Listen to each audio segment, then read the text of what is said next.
इतना शांत अगर तुम एग्जाम में रह पाओ तो ठीक है बेटा, पर अभी तो तुम इतना मस्ती के अंदर बैठते हो और एग्जाम के अंदर तो क्या स्ट्रेस होता है ये आप आइडिया नहीं लगा सकते बेटा।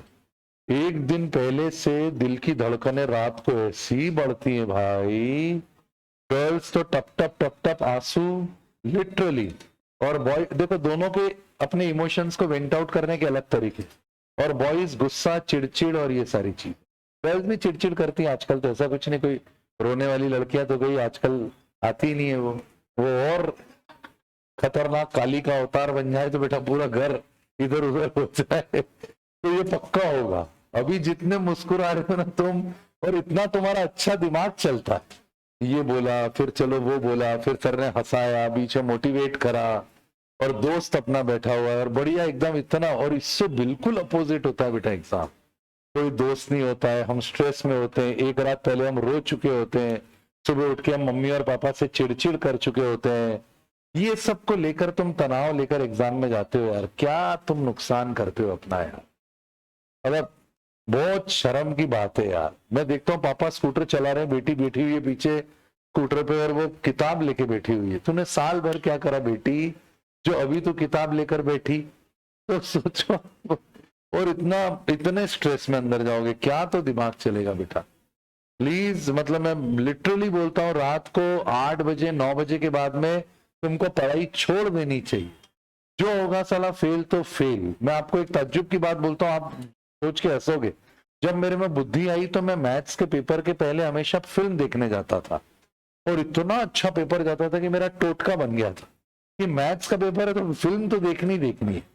हाँ, और वो एक्चुअली इसलिए क्योंकि मैंने बचपन में विवेकानंद, स्वामी रामकृष्ण परमहंस, परमहंस योगी, इन सबको बहुत पढ़ा, स्पिरिचुअलिज्म को, तो मेरी पर्सनालिटी में वो अंदर तक की उतर गई है बातें। तो स्वामी विवेकानंद जी से जब वो जाते थे एग्जाम देने के लिए, तो वो बहुत अपने दोस्तों के साथ, नरेंद्र उनका नाम था, तो दोस्तों के साथ हंसी मजाक विनोद ऐसा करते आनंद करते हुए जाते थे और पेपर बहुत अच्छा जाता था। Was a good mathematician. और उनके गुरु रामकृष्ण परमहंस वो और बड़े मैथमेटिशियन, पढ़ाई कुछ भी नहीं करी पर मैथमेटिक्स का ज्ञान जबरदस्त था। तो स्वामी विवेकानंद जी से एक बार पेपर के अंदर आया, पता नहीं कितना सच या गलत है पर बहुत इंटरेस्टिंग है। उसमें क्वेश्चन आए 200 और उसमें अटेम्प्ट करने थे 100। क्वेश्चन थे 200 और अटेम्प्ट करने थे 100। Attempt any 100 out of 200। Swami ji ने पूरे 200 क्वेश्चन कर दिए और नीचे नोट लिख कर आए, चेक एनी 100 आउट ऑफ 200। तो अब ये छोटे बच्चे थे यार हम, और ये सब बहुत इंस्पायर करता था, तो ये सब ऐसे दिमाग में बैठ जाता था खटाक जाके, और फिर उसके बाद अपनी पर्सनालिटी धीरे धीरे उस तरह से मोल्ड होना शुरू हो जाती है। तो अपने को समझ में आ गया यार आनंद ही नहीं है तो फिर मजा ही क्या है। तो एग्जाम देते समय अगर तुम बहुत मुस्कुराते हंसते गाते जोक्स क्रैक करते हुए जाओगे, तो तुम 200 में से जब 100 करने होंगे तो पूरे 200 करोगे और लिखोगे कि चेक एनी 100।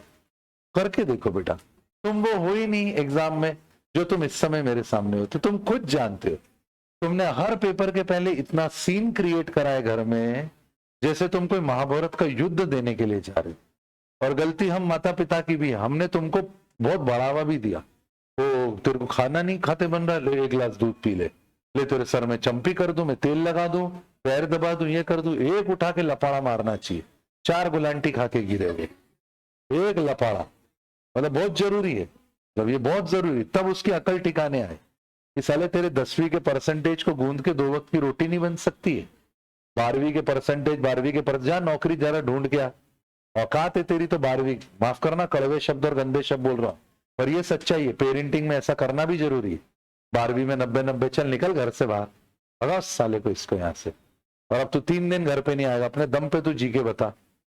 रूह कांप जाए यार कभी माँ बाप ऐसा बिहेव करें अपने साथ में। तो तुमने कितना इमोशनल ड्रामा क्रिएट करा है घर के अंदर, जैसे कोई बहुत बड़ी तुम महाभारत की लड़ाई लड़ने जा रहे हो। और आज तक जितनी लड़ाई लड़ी है उसको सब गूंद लो ना तो 2 वक्त की रोटी नहीं बना सकते।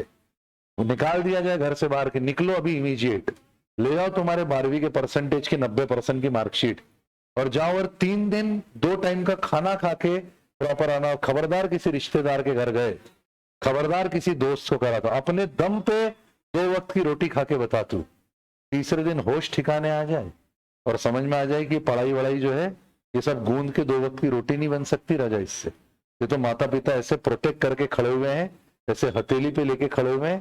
तो आज तन पे जो कपड़ा पहना है वो भी उनका दिया हुआ है, आज जो शक्ल सूरत है वो भी उनकी दी हुई है। अपना अपने अंदर 1% भी कुछ नहीं है। यहां से तुमको अपने आप को सिद्ध करना पड़ेगा कि अब कुछ बन के बताओ, अब कुछ प्रूव करके बताओ, अपने दम पर कमा के बताओ।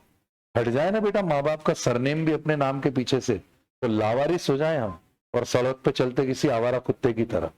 बस ये तुम मन में ठान के रखना, कभी माँ बाप इतना कड़वा बोलेंगे नहीं।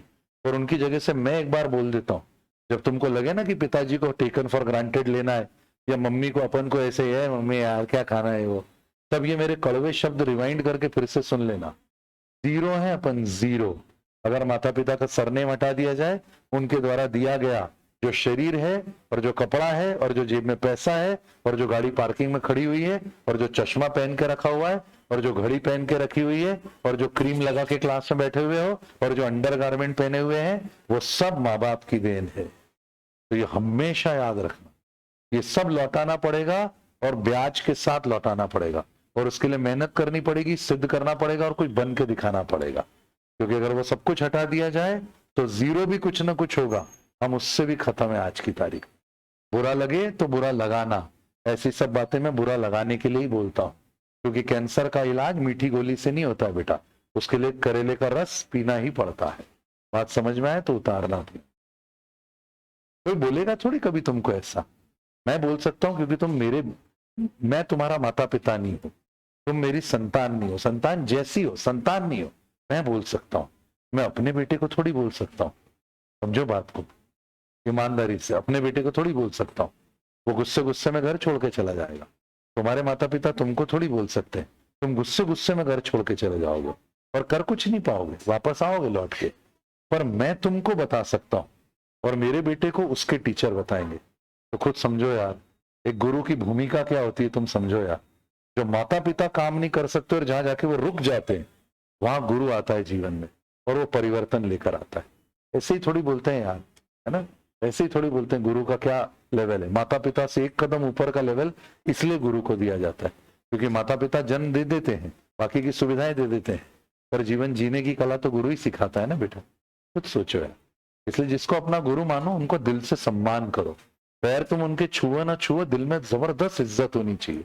और जीवन में कुछ बन जाओ तो उनको जाकर एक बार मिलो और बताओ कि सर ए फॉर एप्पल भी नहीं लिखना आता था मेरे को, आपने उंगली पकड़ के मैम मेरे को ए फॉर एप्पल बनाया था, मैं प्रॉपर टॉयलेट भी नहीं जा सकता था, first time I went to the toilet and आप मेरे साथ में थे। वो होते हैं गुरु बेटा। जूते की लेस कैसे बांधी जाती है वो भी नहीं पता थी, उनको मत भूलना बेटा। जीवन में कुछ भी बन जाना, उनको मत भूलना, क्योंकि वो तो किसी कोने में पड़े रहेंगे, उनको खुद नहीं पता होगा। पर तुम कुछ बन चुके होगे तो एक बार जाकर अपना ग्रेटिट्यूड एक्सप्रेस करना, अपना भाव व्यक्त करना, नहीं तो जीवन बेकार है यार बेटा, बेकार है जीवन। चलो।